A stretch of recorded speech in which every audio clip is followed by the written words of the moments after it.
Today's meditation starts out with a quote from John Wooden.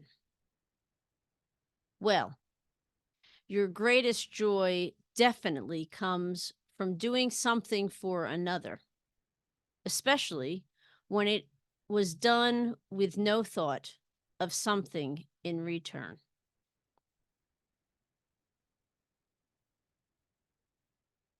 And the hymn that I've chosen for today to again bring us a little bit deeper into that concept of joy is hymn number 217, A Hymn of Glory. So let's take a moment,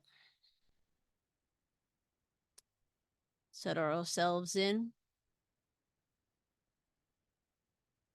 and see what those words of this hymn have to teach us. A hymn of glory let us sing. New hymns throughout the world shall ring. By a new way none ever trod, Christ takes his place, the throne of God.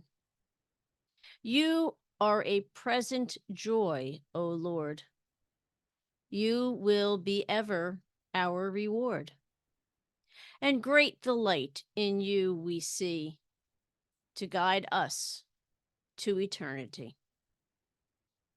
O risen Christ, ascended Lord, all praise to you let earth accord, who are, while endless ages run, with Father and with Spirit one. Words to this hymn are an older poem.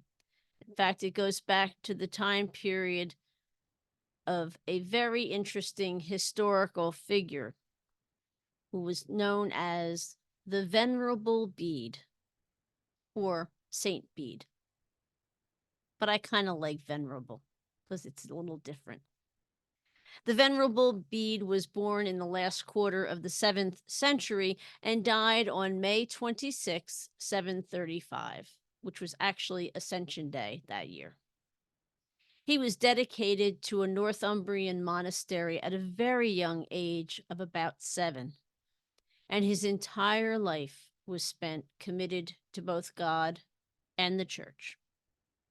Now, while he was quite a prolific writer on many subjects, science, art, poetry, he wrote about history, he wrote about church, he wrote about all kinds of different subjects. But the one that he is best known for is a book called Ecclesiastical History of the English People. This was a book that he compiled, trying to pull together into one place the history of England. This one was one of the first books that was written in an attempt to see history as more fact-based and less mythological. Many of the people that were alive during that time period, right up until that early 8th century, that were included in these books would be lost to time if it wasn't for Bede's record keeping. Sing for joy, O heavens, and exult, O earth. Break forth, O mountains, into singing. For the Lord has comforted his people and will have compassion on his suffering ones.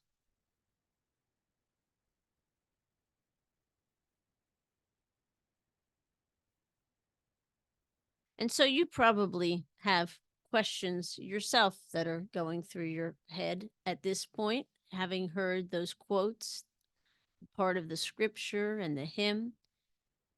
And so before I go into the questions that have arisen in me, why don't you take a moment and think about the kinds of questions that come to your mind?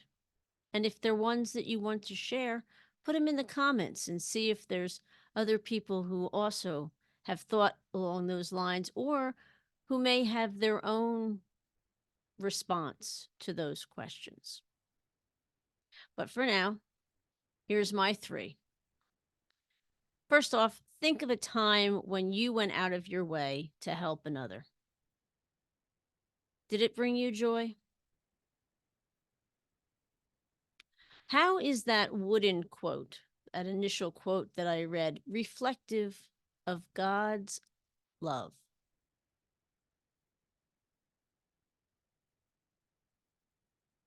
And thirdly, what is one simple thing that you could do, even today, to share the joy of this season with just one other person?